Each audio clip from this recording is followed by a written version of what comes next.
Okay, welcome everybody.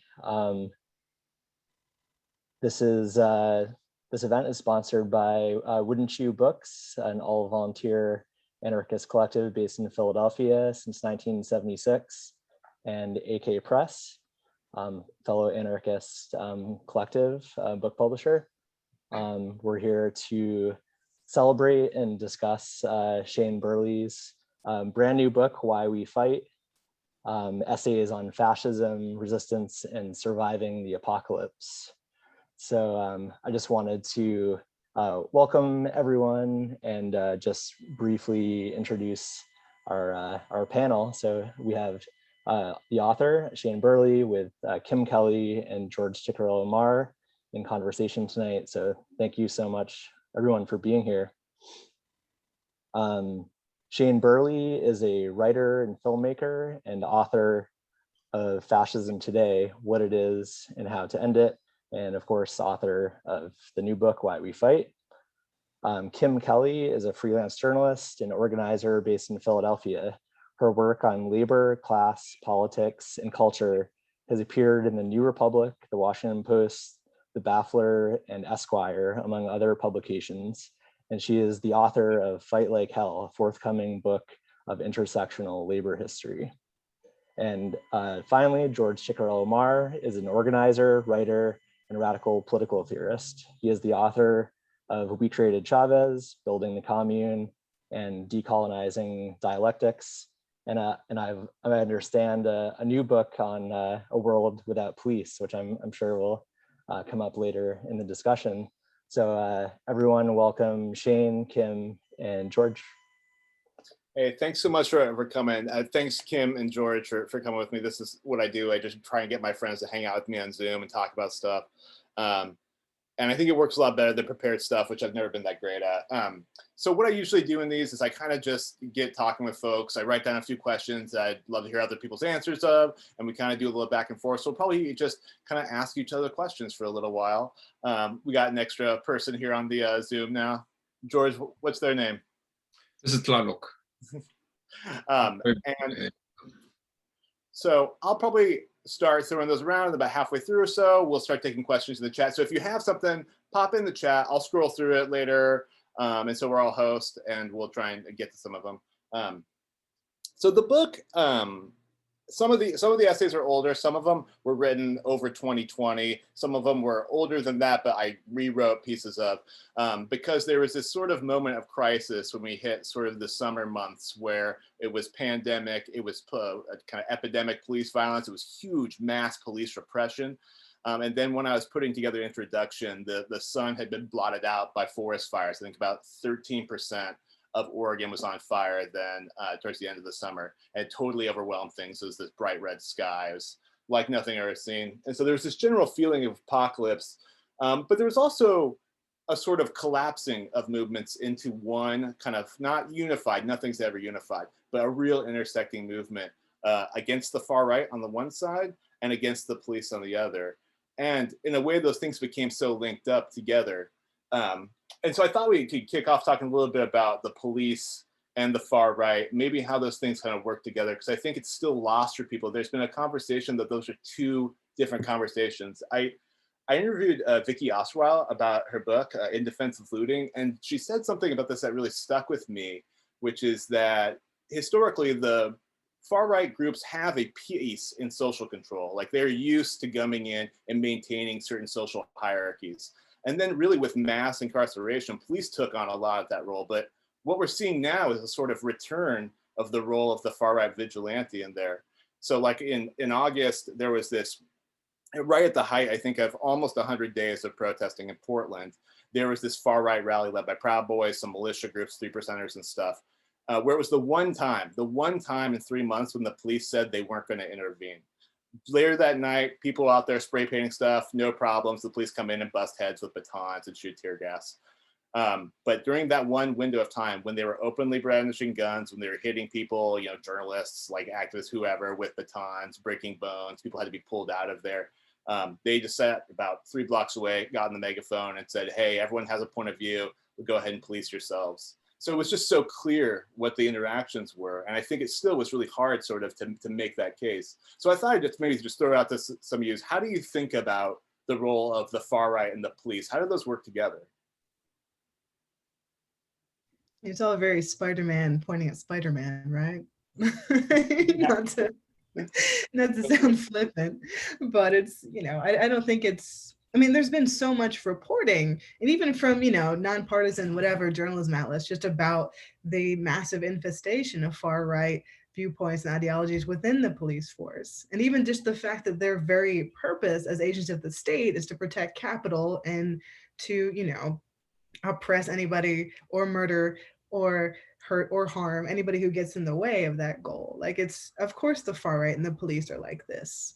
And we know how intertwined those two communities, if you can call them that, are. I mean, just going back to the insurrection at the Capitol, right? Like, they were, sure, some cops got beat up and a couple got killed, but not that many of them seemed that upset about what was happening. And I'm sure then there was a lot of overlap in the communications. There was a lot of questions about why didn't they call out the National Guard or whoever earlier? Like, it's, cops and Klan go hand in hand. Like, it's not just a protest chant, it's the reality of the situation we're in.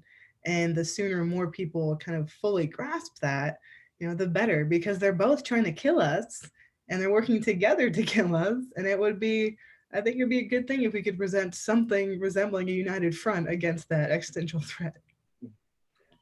Yeah, I mean, I agree 100%. On the one hand, though, I think it's important to realize that there is a tension that's always difficult to walk in our movements between dealing with the open white supremacists and the Nazis in the streets and dealing with like the slow fascism of the state, right?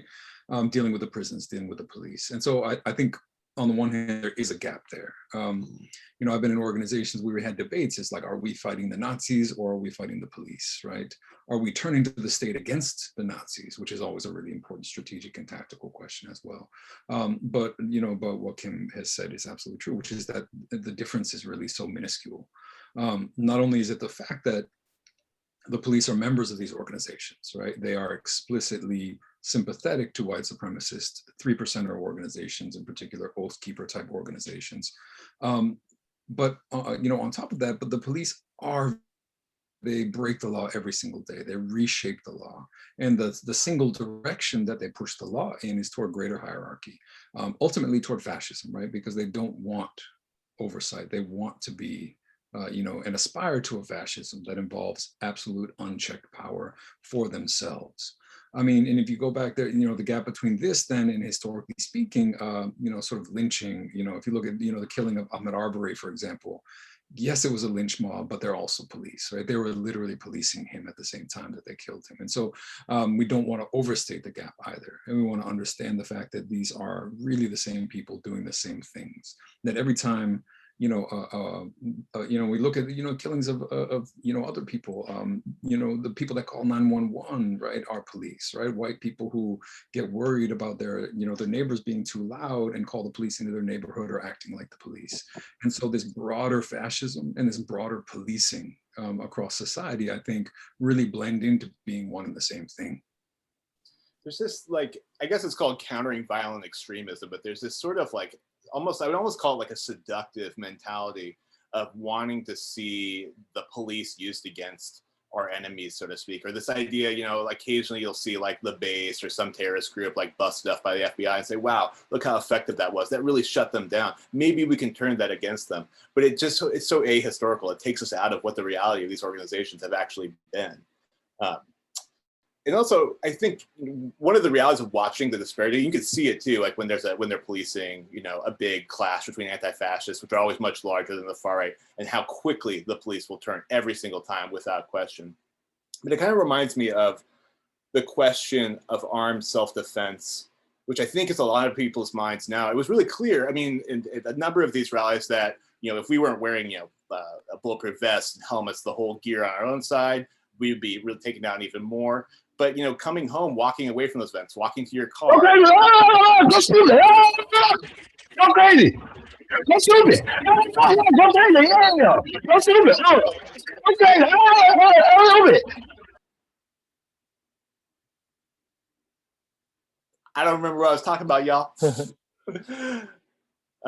Well, so anyway, back at it. So basically anything that was going on in terms of like walking back to your house, being at home, worrying about getting your address up there, it became really, really clear that if we didn't defend ourselves, we just wouldn't be defended. That was just going to be the bottom line of it. And it's hard, I think, you know, the March for Our Lives and a lot of those movements against the NRA, which totally have a real reason behind them. And I'm not going to want to take that away from them or kind of make invisible the causes for it.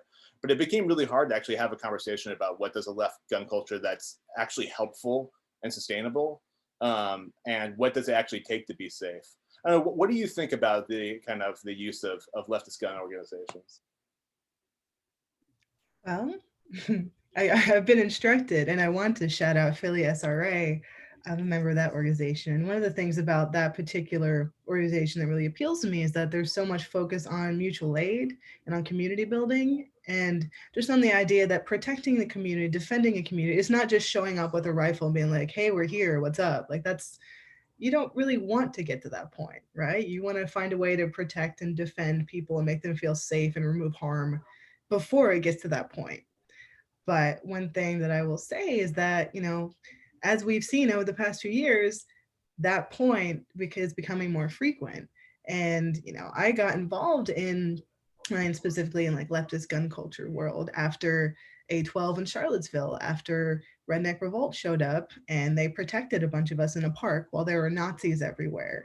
And that's a very visceral feeling to look over and see someone who's on your side, carrying a firearm, acting responsibly, being there to help you. Because in public spaces, most of us are used to seeing people with guns as it's going to be cops, it's going to be the military, because apparently we have the National Guard in Philly forever now.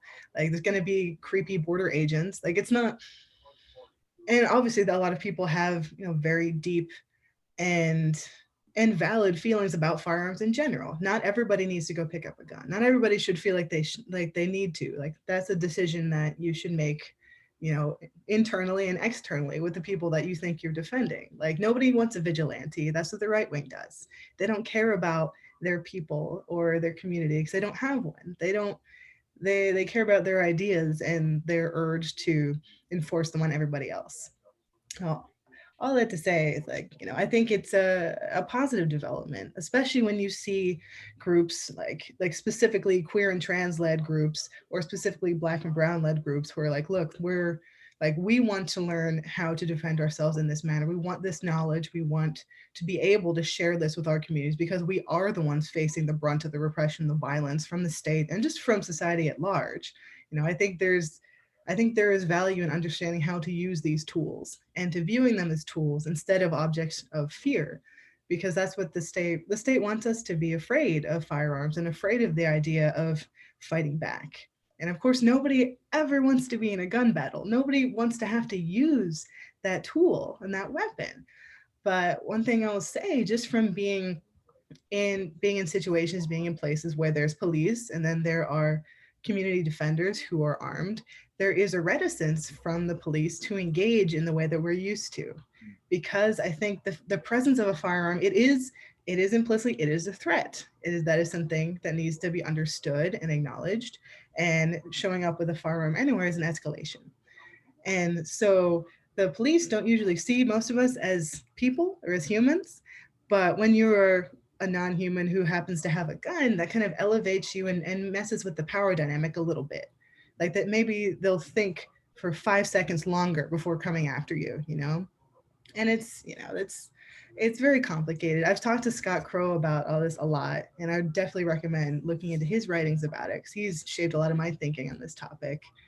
And, you know, just being able to spend time and be in dialogue and conversation with other people in this space as a reporter and like as a leftist gun owner it's been really important for me in shaping the way I see the way we engage with the world, the way we protect our people.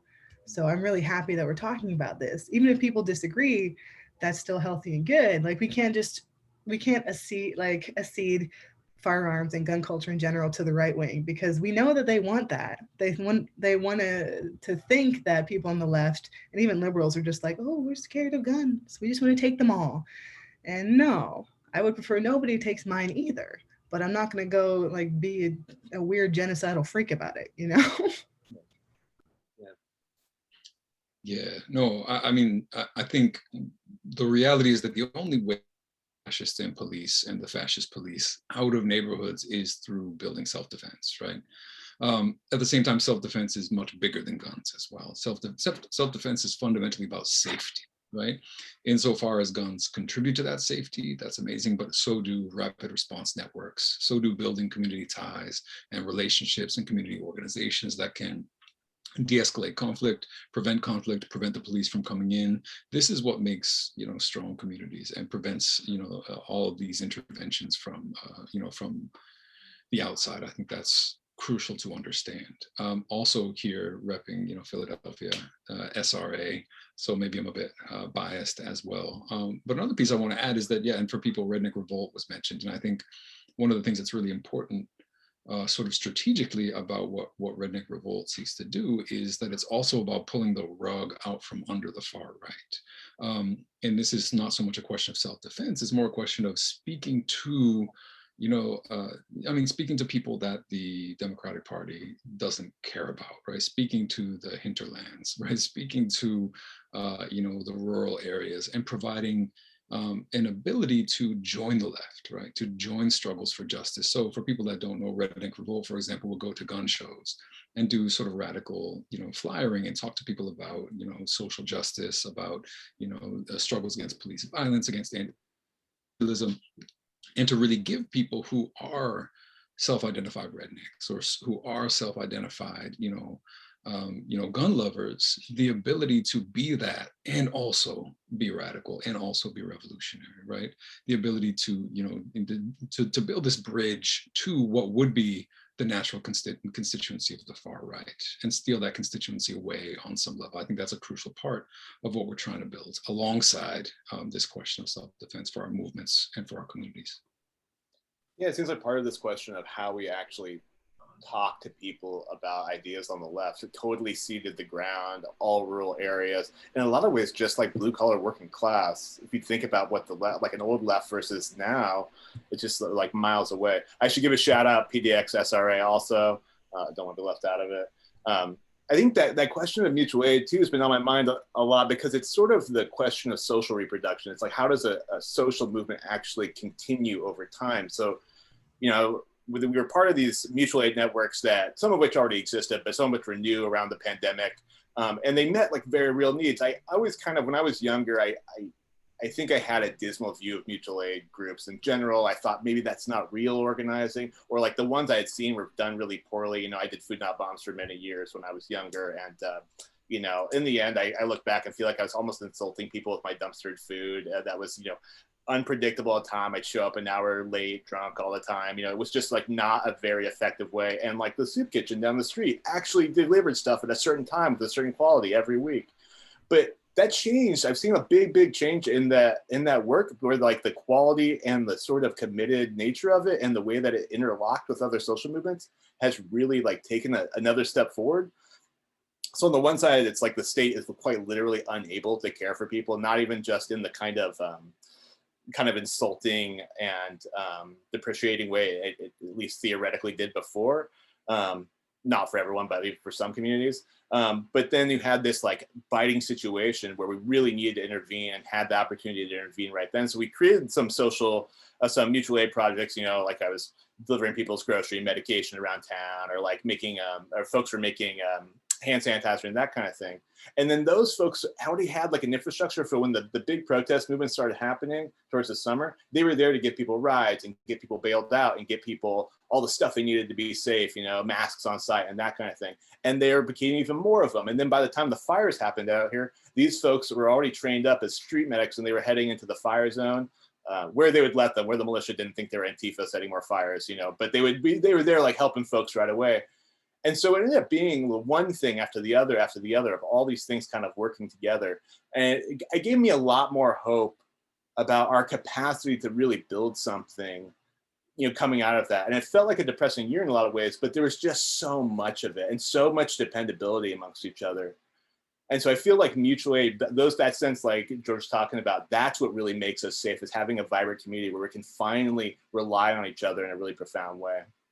And it's spread a lot too, right? It's prior to, I think, the past year or so, especially prior to the pandemic, mutual aid was sort of something that was kept within radical circles, like in anarchist, anti-fascist world. Like, we know what mutual aid is and what it, what it does and the importance of it, but that doesn't mean that everybody does. But when you break it down the way that, it was broken down during the pandemic, like you're saying, like people just taking care of their neighbors, people just helping out, like, and that is a radical act of radical love and caring and, building community.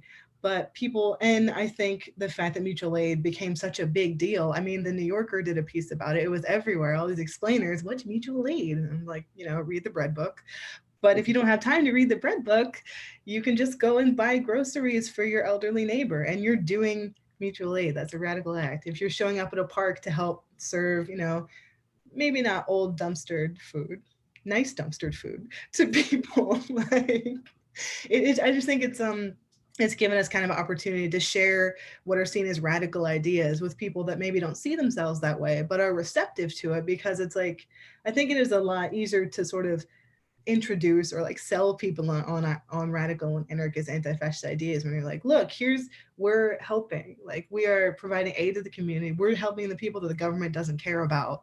I think people are going to be much more receptive to hearing, well, what else do they have to say if they can't be that bad, if they're out here taking care of grandmas.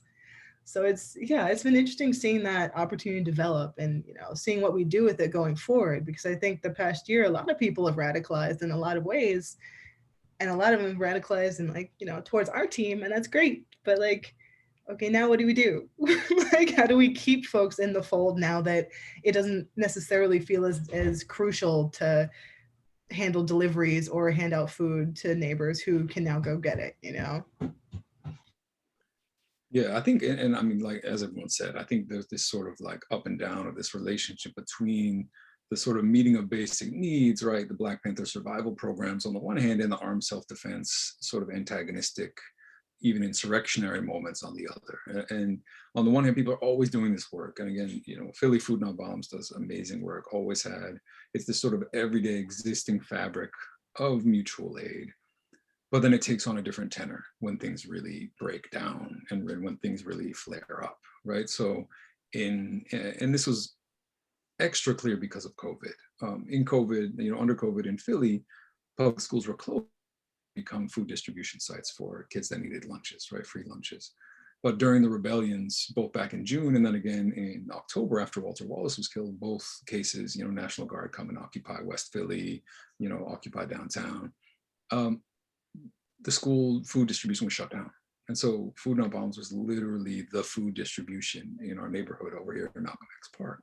And there was no one else around, right? And everything was shut down and you couldn't take the buses or the subway and everything was locked into the neighborhood. And in that moment, things take on a different tenor, right? And that's all to say, I think that work is crucial and important at all times. And then the question is, how does it rise to that next level? How does it come to play this role that's more attached to these these movements in the moments when it really matters. And that's completely been the case here over the past year.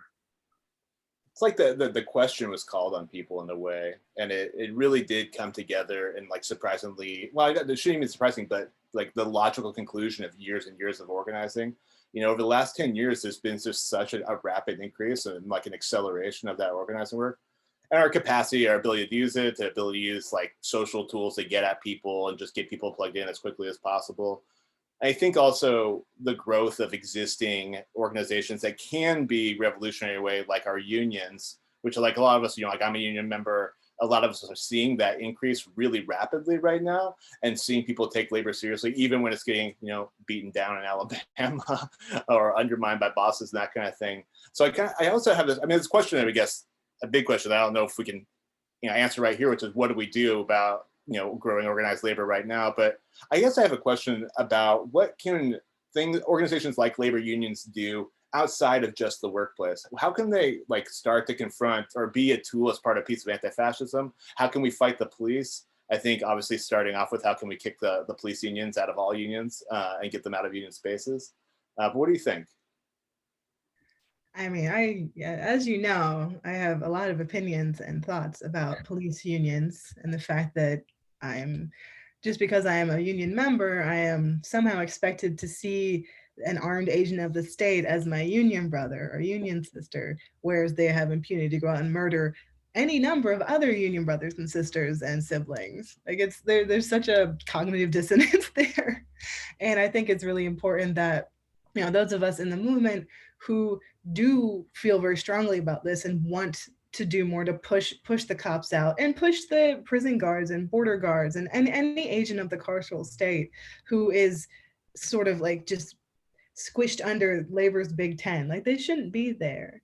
They're not workers. They're not part of the working class. If anything, if you take the state aspect out of it, they're managers because they can do whatever they want and they have power over the rest of us in the working class. It's the same reason that, the armed forces aren't unionized, because they're not workers. They are armed agents of the state. And there's this fundamental disconnect, I think, especially in kind of the upper levels of the labor movement, where the leadership is, where they're maybe a little more disconnected from the rank and file. And, they think that reform is enough and that a code of excellence will solve everything, that, just a couple of bad apples and all of that liberal reformist rhetoric, which we know isn't going to get us anywhere. It's not going to get the cops to, stop murdering less people, and it's not going to get cop unions to stop trying to reinstate killer cops. It can be kind of a delicate line to ostensibly seem to attack a public sector union, because if you go after the cop unions, what happens to teachers unions and municipal workers who are actually making the world better.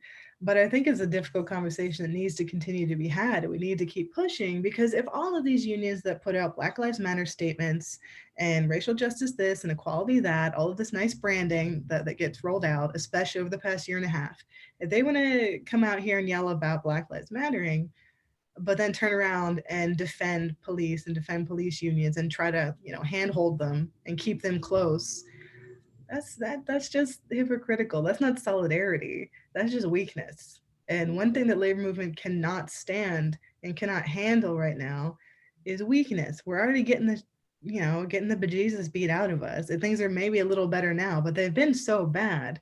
Like, union density is so low. We have some power, but not nearly at the heights which we used to.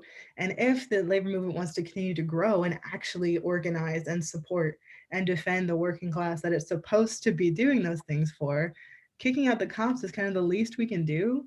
There's not even that many of them. Yeah, getting rid of union members, maybe like it might hurt a little bit, cutting off, a disease sore so you can heal better. It's gonna sting.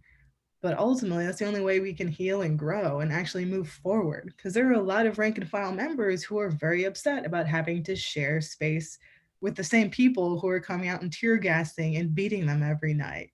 Like, Shane, we were just talking about this earlier about some folks in, I think, like in your neck of the woods, who actually kind of kicked them out. Like there's like a warning shot, right? Like, what happened there? Yeah, no, there's been some, isn't the only one, but there's been some locals out here where like both members and staff at the unions refused to deal with them and gave the basically management no choice but to kick them out and say, hey, you're on your own, or we're going to pass you off to fraternal or police or something like that, or pass you basically out of the union, cancel the contract, that kind of thing. And in a way, that's sort of like what people have to do here. They have to give union administration no choice.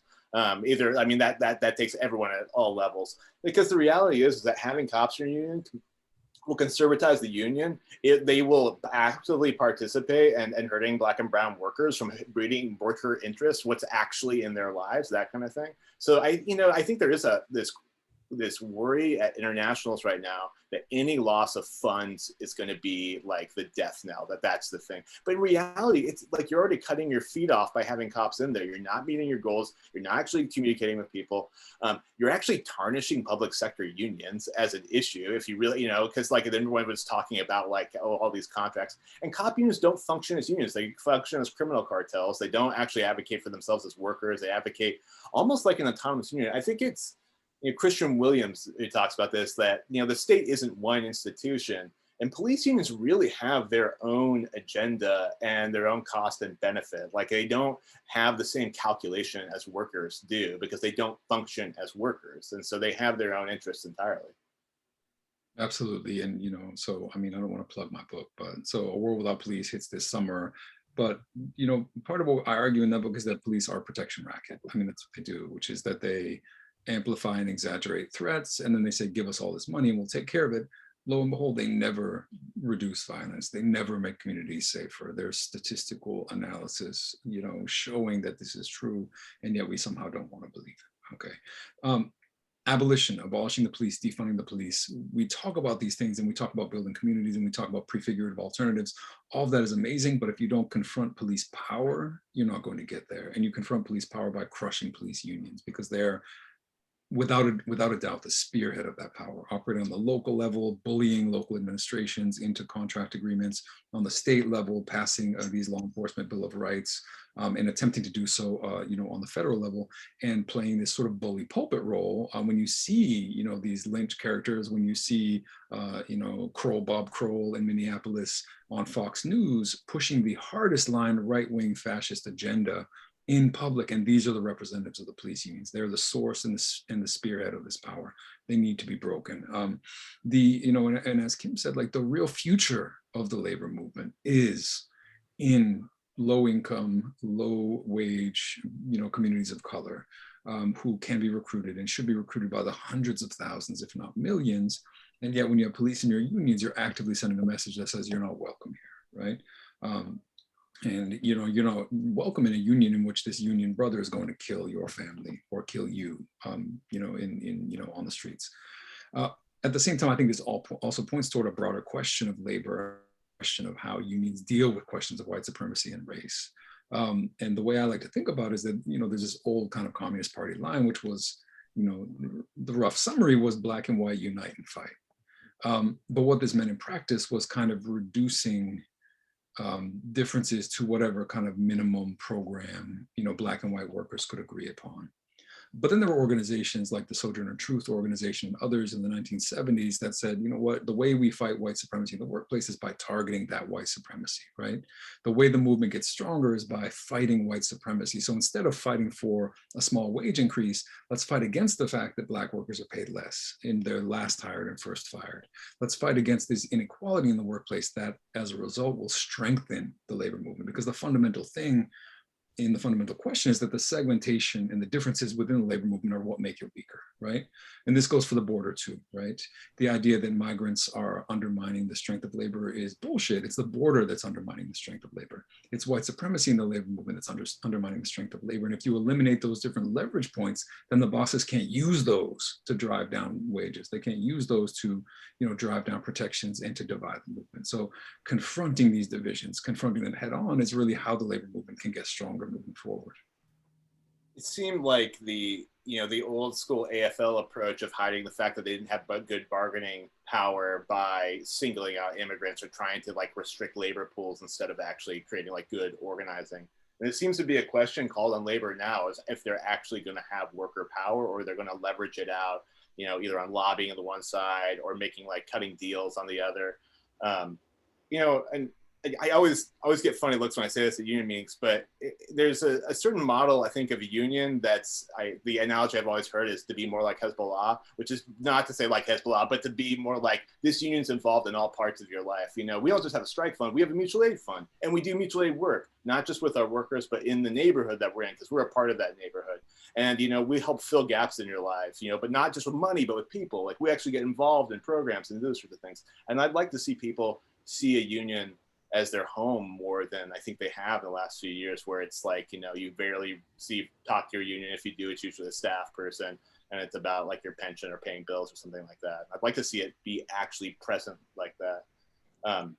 You know, when you're just talking about the cops, one thing that I thought was interesting was the way that police were talked about over the summer. So like in Portland and a number of cities, I think Chicago, some other folks, Minneapolis, federal officers came in with, you know, totally different kinds of instructions than local police. Well, totally different.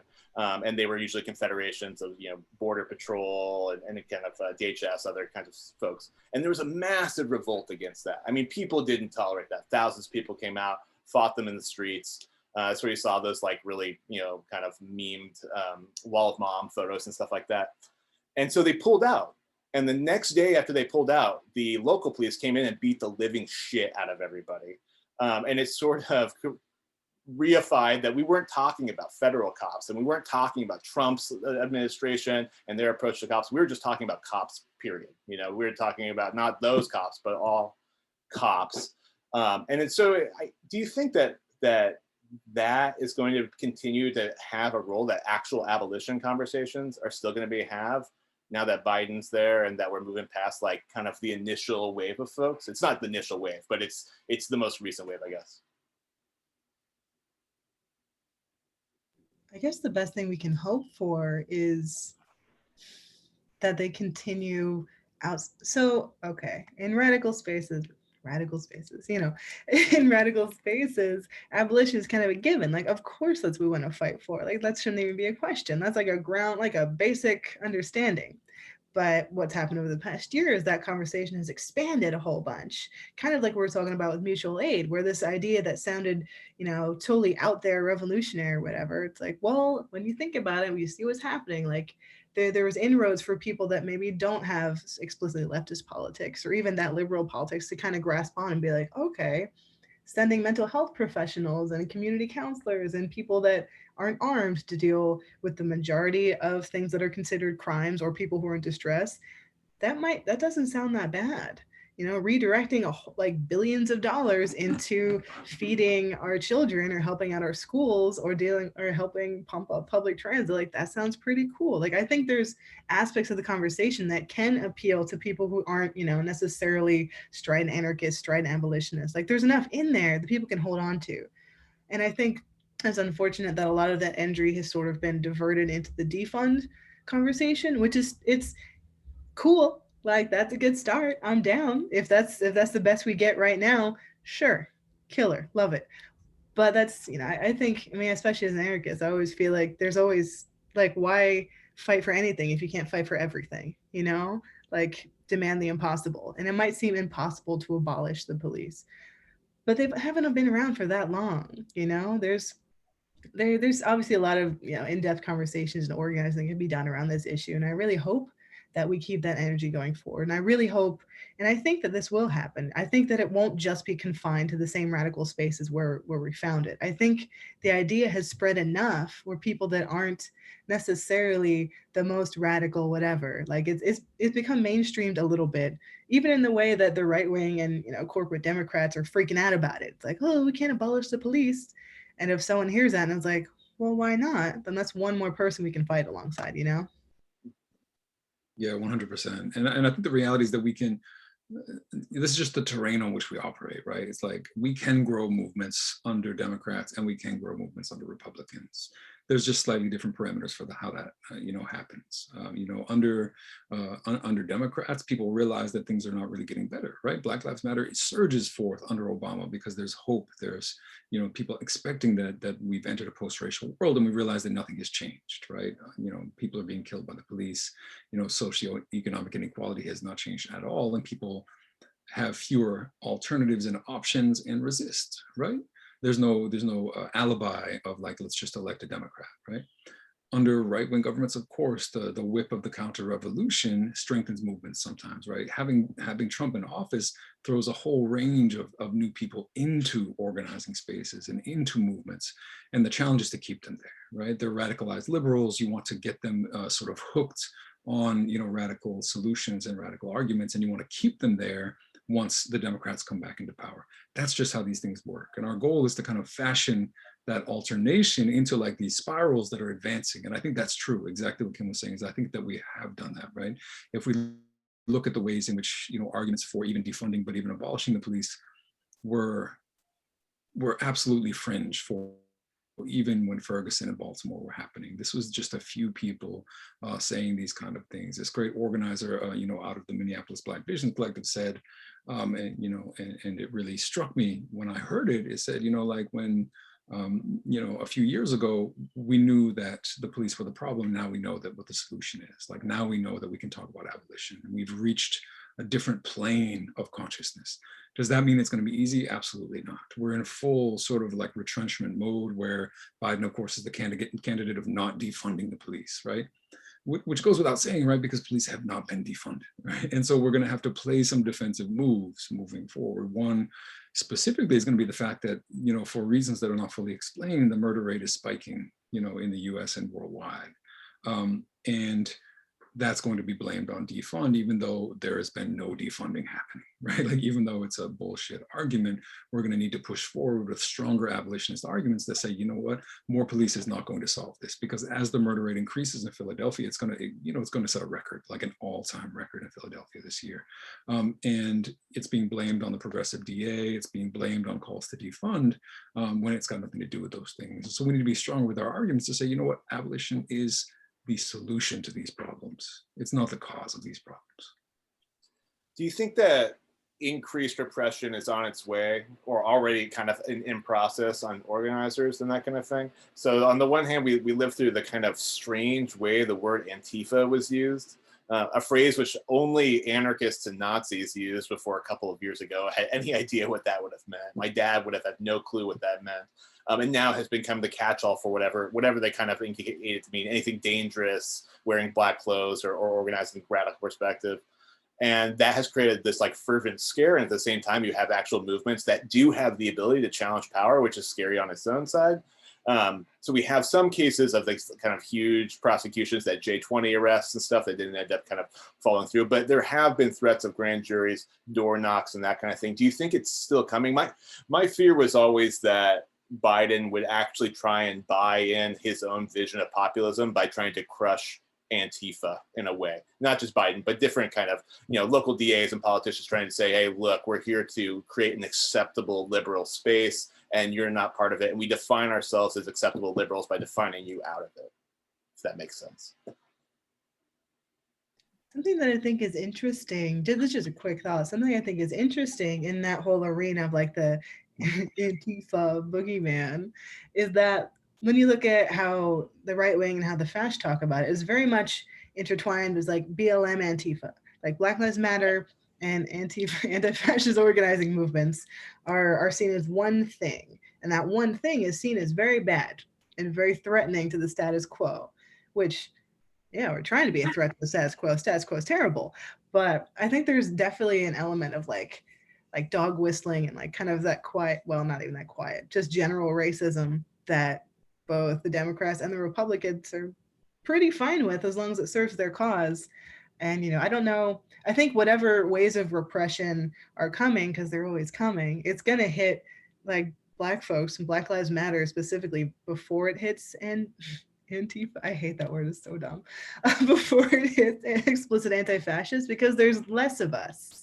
You know, we are maybe more like, you know, visually compelling in some ways, like especially if you think about what goes down in Portland, you know, we're all rooting for you elsewhere. I don't know, I think it's just kind of this, I think they're both part of what is a bigger issue of cracking down on dissent. You know, despite the specific goals and specific framework, it comes down to people who are challenging the status quo and who are doing it in ways that aren't deemed respectable or acceptable by the people who are in power. And so I think we always have to be vigilant against those threats. There's only so much we can do, but there are things we can do. And I think honestly, trying to find ways to marry like explicit anti-fascist organizing with the burgeoning racial justice movement and those decades and centuries of organizing, I think that's the way that we're going to be able to survive this and push this forward, because we know that the people in power, they're never going to be on our side, no matter what color flag they're flying or whatever, you know, little flag pin they've got. But we can probably work better. We can work more efficiently to support one another and kind of grow our base of general people who are dissenting and saying this shit sucks, you know, to just devolve into my natural potty mouth. I'm rambling a little bit, but I want to toss it over to you boys because I think you have something to say. No, I fully agree. And I think so. I mean, I think one thing is that none of these conclusions are foregone, right? Like it's all about how we manage these struggles, how we manage these narratives. And I think the reality is that, Biden was put into a position by our, sort of pushback on these narratives where he couldn't really embrace that sort of the anti-Antifa narrative, right? I think we won that rhetorical battle. I think Trump helped us in some ways by being the sort of dumbass that he is, right? Like, and made it very hard for any Democrat to want to embrace something so clearly ridiculous as the anti-Antifa line that was being pushed. I don't think Biden would be opposed to that, but I think we put him in a situation where he can't really do that right away. But that doesn't mean it won't come down the line. He's still in his sort of FDR populist moment. And when he realizes that, providing people with social welfare and, extending, and someone mentioned housing in the comments, absolutely agree. But when Biden realizes that extending sort of like eviction moratoriums and things like that is also going to encourage movements to become more radical, then I think we should expect a pushback. I think we should expect attempts to limit these struggles, and that's the parameters that they're going to come along. And the best thing we can do is to remain strong in these movements, right? During the rebellions, there are all these attempts to, inject anti-Antifa sentiment into Black struggles, right? There were cops in the crowd, grabbing, anti-fascists, grabbing anarchists in masks, handing them over to the police. This is the kind of thing that's an attempt to divide these movements and to, play, and it can be really devastating on a symbolic level. That's the kind of thing I think that needs to be fought moving forward, is that, they're going to try to fragment these movements and to shear off the most radical wings of them when they need to. Again, Biden doesn't need to yet. He will need to in a couple of years, I'm sure. And I think that's where we need to be always on the offensive, pushing forward, making it impossible for him to do so. Yeah, absolutely. There's also this sort of way of undermining a movement by creating a sort of institutional wing of the movement that's slightly more moderate, that feels like a step forward. And a challenge to actual independent organizations. Obviously, like, Biden's not like some kind of like left Democrat that actually has the ability to recuperate like pieces of the DSA necessarily, but there's enough there that can get people kind of on board whether they get stuck into the cycle of lobbying or talking about the PRO Act only or something along those lines, rather than actually the movement building independent. I was going to toss it. We got a few questions in the chat, so I thought I'd just hop into a couple of them. Let's see, Melissa said, when thinking about abolishing the police or the prison industrial complex as a whole, how important is it for left spaces to also be targeting open borders? Circling back to labor spaces and other organizing, is there room to talk about open borders? Because it seems like that the prison complex and police are always exist with borders. I don't think that you can have a revolutionary vision with borders of any kind at any place. And so that has to be the top line. And I think if we're thinking about the carceral state, the border is in a lot of ways the center of the US empire. These arbitrary borders that are just imprisoning people in camps. I think that if we're talking about the police movement, I mean, not the largest, but a really concerted part of that is targeting ICE as an independent entity at both. And that's not something that is talked about in Democratic circles as having any significant reform or changing the border policy. So yeah, I mean, we have to absolutely make that a priority.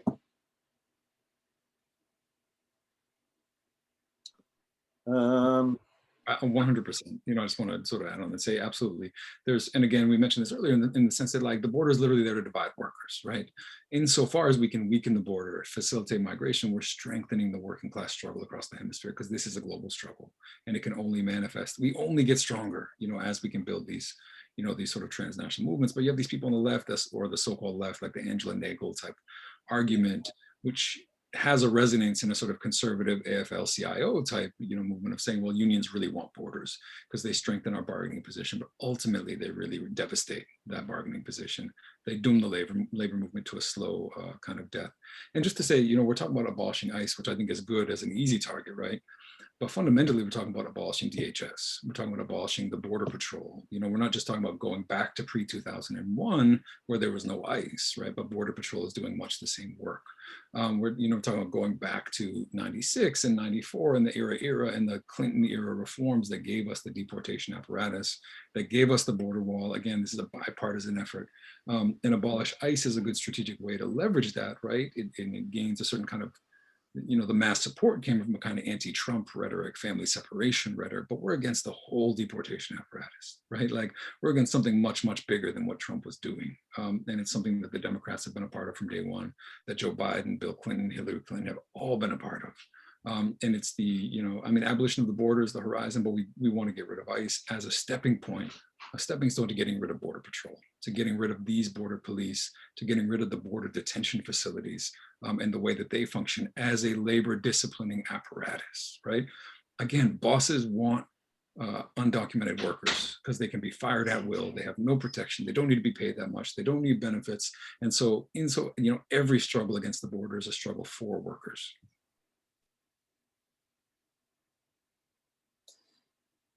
Yeah, the idea that we can build any kind of actual effective movement to confront this that's not international in its actual core, I think misses what exactly the fight is we're having here. And the way that the border actually plays as the linchpin of the American state, its economic system of both, like you said, hyper-exploitation of migrant labor on the one hand, and then keeping it unstable through like that border, the reification of the border on the other.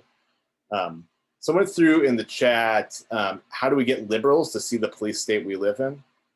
I am much less, I find it much more difficult to talk to self-professed liberals in an urban setting than I do depoliticized blue-collar workers in rural areas. And I think it's because in those circles, I have lived conditions to talk about not being able to pay your bills, not being able to pay the truck payment. Like I actually have that to talk about versus like if there's, kind of like liberally folks with good paying jobs. I'm not throwing those folks under the bus as bad folks or anything like that, but I do actually find that to be a bigger barrier in some ways. Because I think talking about the lived experiences of oppression or of lack of stability is really crucial. And so I think in a way, the question is, how do we make some of these things that are in a lot of ways kind of complicated, talking about police abolition, anti-fascism, also populist? How do we actually get people have that groundswell? I'm not sure I always have the answer. I think George had mentioned like Redneck Revolt and having a really serious attempt to do that. There's a number of real serious attempts, but it's not nearly as much as it takes, since a lot of social movements have really focused on campuses on the one side, which is where I've organized a ton, in urban areas and like coastal cities, that kind of thing, and had trouble in some of the other spots. It's interesting. Whenever I think about this particular question, I think about me and I think about my dad. And there are basically nothing in the world that he and I agree on in terms of politics, except that we both like guns and we both hate the government.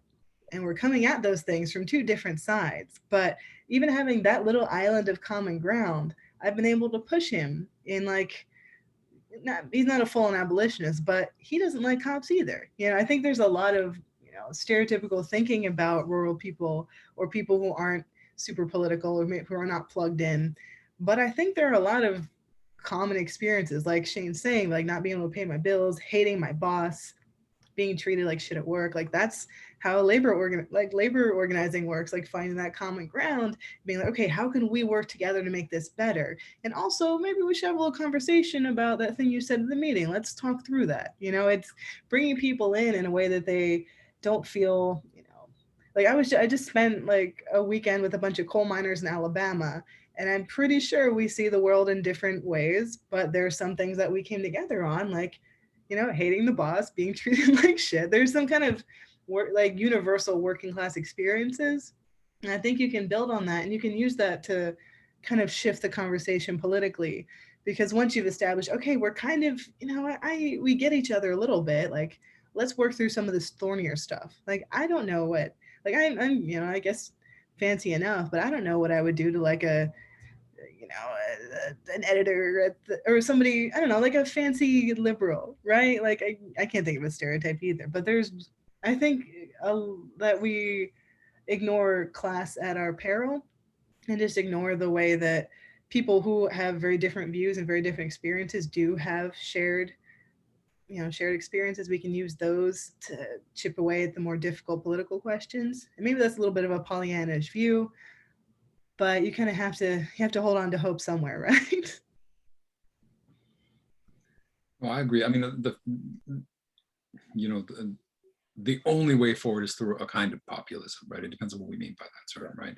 What I mean by that is, like, since the 90s, we're talking about we're seeing the collapse of the center, the collapse of these, in some way utopian, alternatives that claim we can build this global capitalist, liberal, democratic end of history order in which everyone is taken care of, because that was never the truth. That was always a class project.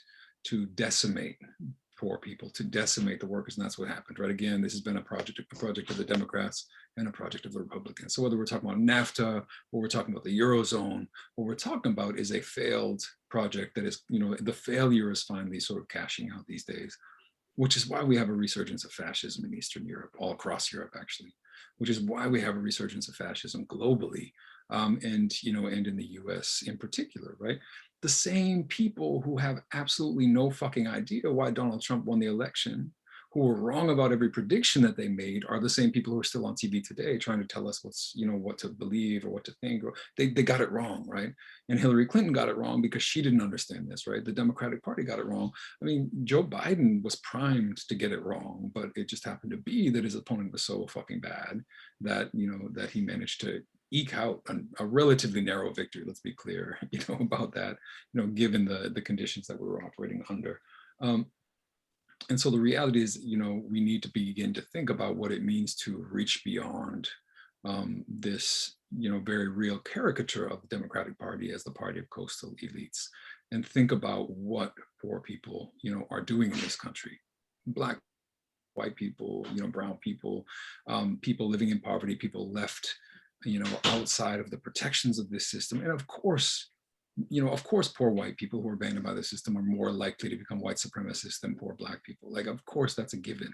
But that's in part because they're abandoned. They live in areas in which right-wing talk radio, right-wing, mass evangelical, mega churches are some of the only cultural influences that they've got, right? And this is part of what's happening, is that the systematic abandonment of the poor by economic elites leads to these very, very easy constituencies for fascism. And unless we do something about those constituencies, we're going to have a much more violent future. I mean, we probably already will, but the question is, how can we, again, undermine that, cut the constituency for fascism down in this country, pull people to our side. But again, not by convincing them that some kind of centrist moderate solution through the Democratic Party that they fucking hate is going to be, the solution. I mean, my aunt is the example I always give. Kim gives, her dad, and she was going to vote for, like, going way back, she was going to either vote for, Ralph Nader or a Bush, or like, it was either going to be the right or the left, and because it was not going to be the Democratic Party, never. And I think there are a lot of people that that feel that way, and reasons that we should understand and should, sympathize with, because they know precisely on a gut level what the Democratic Party stands for.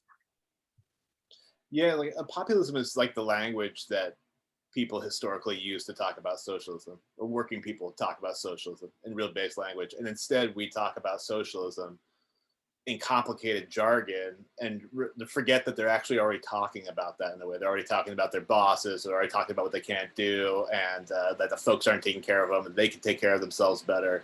And so I feel like intervening on that conversation is much possible. I do, in a lot of ways, think that really invested liberal folks are tougher on that situation. There's tougher movement. I saw a question. Shane, just to add to what you said, like, I think, and this is the thing, I mean, it's similar where I grew up in Maine, in the country, and I find it easier to talk to people who identify as conservative, because they also understand that the world is about struggle and power, and things that we on the left know that it's about, right? And the question is really, how do we bring those people to the side? And again, this is not about pampering, racists, or, telling them that everything they believe is right. I think taking poor white people seriously means confronting them, right? Like, it means hitting them upside the head. It means making it clear to them that certain things are not okay, but that doesn't mean that everything that they believe and feel is wrong, right? Sorry to interrupt. Oh, that's great. I think we got to close out here pretty quick. So I was going to take one last question. Let me see what we got.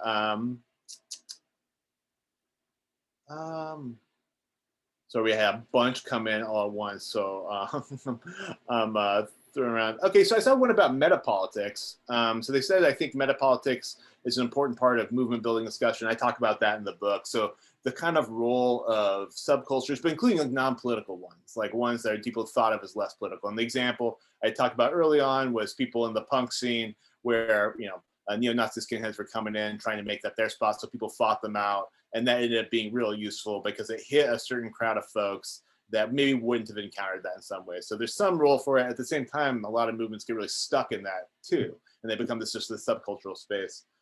So I think that there's a real role to be had in, I guess, sort of the authenticity of your own experience, so it's like if you go to a church and you're really involved in it, that's your space. You being involved in that battle, and I think has a value because that space has value to you. Or if you're in like metal, neofolk, and circles like that and fighting that out, I think has value because only you can speak to that. If someone comes into like some metal show and doesn't know what it's about and wants to start calling everybody out in black t-shirts and like, pentagrams on shirts and stuff like that, like it's going to be so inauthentic, it's not going to work. And if people don't think that those subcultures have value for people, then they're not going to respect them enough to actually take it seriously and approach it. But I took all my inspiration from you, Kim. So I don't know if you want to say something about kind of fighting them out in metal. Oh gosh, we've both written about this. And like the idea of having a space that is your own is so important to so many communities. And metal is very tribal isn't the appropriate word. I guess sort of defensive about it's very gatekeepery in a way that is ridiculous because it's full of nerds and weirdos, as it should be. But I think some of what Shane was alluding to is that it is a space that is a community space that means a lot to people, that also has a very real and very virulent problem with anti-Semitism, with racism, homophobia, transphobia, any like shitty right-wing ideology or type of bigotry you can think of, any flavor.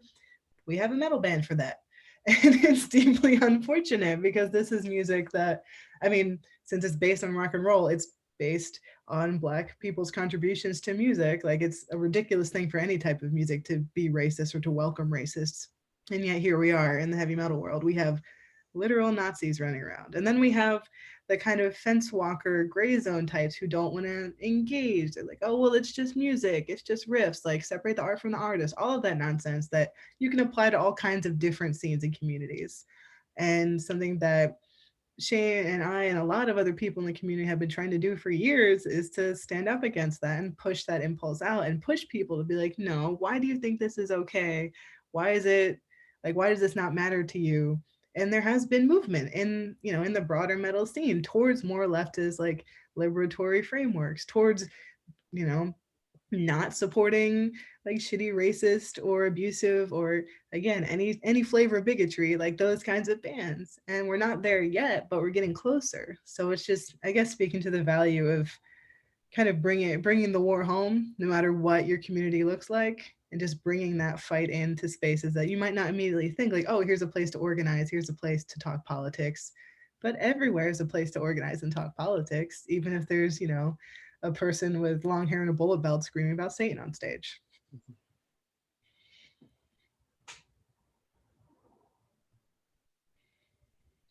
I think it's also a question of like, do we want to have sort of libertarian arts in our lives too? Because it's been something that I feel like the left had this role in historically, and we've sort of lost it. And it's a way that ceding that ground actually lets the far right talk at people in a way that we're not talking with them, in this kind of like emotional, instinctual, like gut way.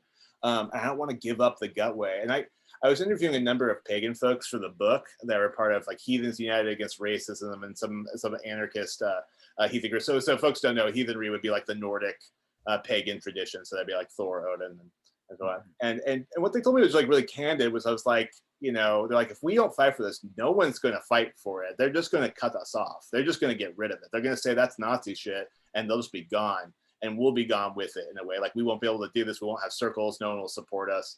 So if we're not going to take this thing or think this space has value, and explain to other people why the space has value, then it's not going to happen. And the same thing is true, I think, about like the gun clubs and stuff like that, is actually having a counter narrative. If someone is drawn to like a culture of like, I don't know, survival, community support, that kind of thing, that militias present themselves at, they're false, obviously, but that's how they present themselves. Then we basically said that that's not something that we offer, or that's not something that's going to be considered value in this conversation. Yeah, I was gonna say, like, I don't have much to say about metal. But you know, I mean, one concern, you know, as you raised, Shane, is the idea like the left can't fall into a subculture, right? But in a way, part of what you're talking about, both of you, when you talk about that subculture, is just a broader cultural question, right? Which is a broader challenge, right?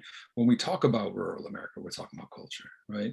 The ideological struggle is always a cultural struggle because it is always about that gut reaction, you know, as you put it. And so the question is, how do we engage that cultural struggle? How do we engage that hegemonic terrain? How do we win the battle of hearts and minds?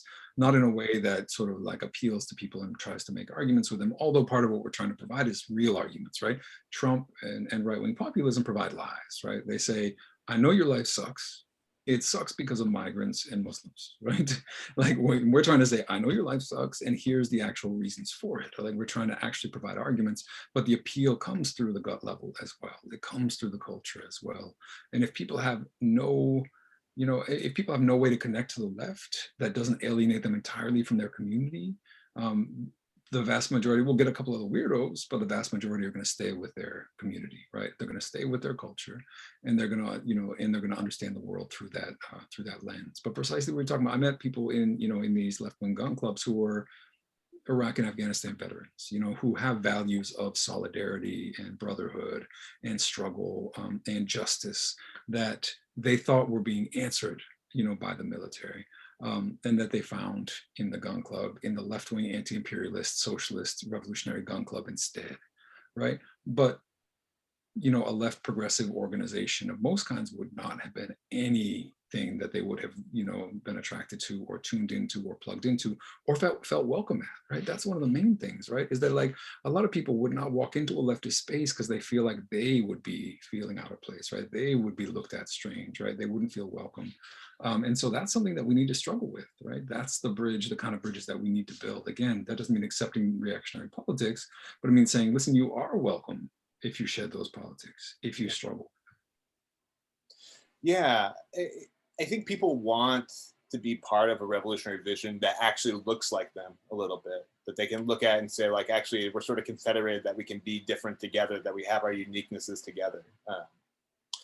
Well, so I'm gonna close things out. I know we're getting late in time and everything. I want to say thanks so much, George and Kim. I really appreciate you coming out. This is my book launch. So it's the first one of hopefully a bunch of these events that I was hoping so much that we'd be able to do in person. But I'm glad we get to do it this way. I'm hoping next time we'll actually be in a room together. No, thank you for your book, Shane. Really, it's a resource. It's, you know, it's something that we should all be sharing and reading in reading groups, you know, across the country. I really appreciate that. Yeah, you guys are the best. I'm so glad we got to have this conversation and delve into these topics. And yeah, hopefully next time we'll be able to end the night at Tattoo Moms here in Philly.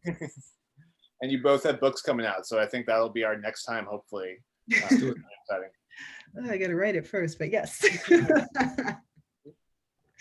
I just want to thank you all one more time. Shane, George, and Kim, and thank you everybody for tuning in. We did record this once again, so check out AK Press's YouTube channel. It'll be up there hopefully pretty soon. And if you're interested in Shane's book, please go to akpress.org, or if you're in Philly, come down to the Wooden Shoe on South Street. Why We Fight. Awesome. All right. Oh yeah, I'm gonna do the plug bit. Thanks so much, everyone. I really appreciate it. All right, good night. All right, take care, everybody.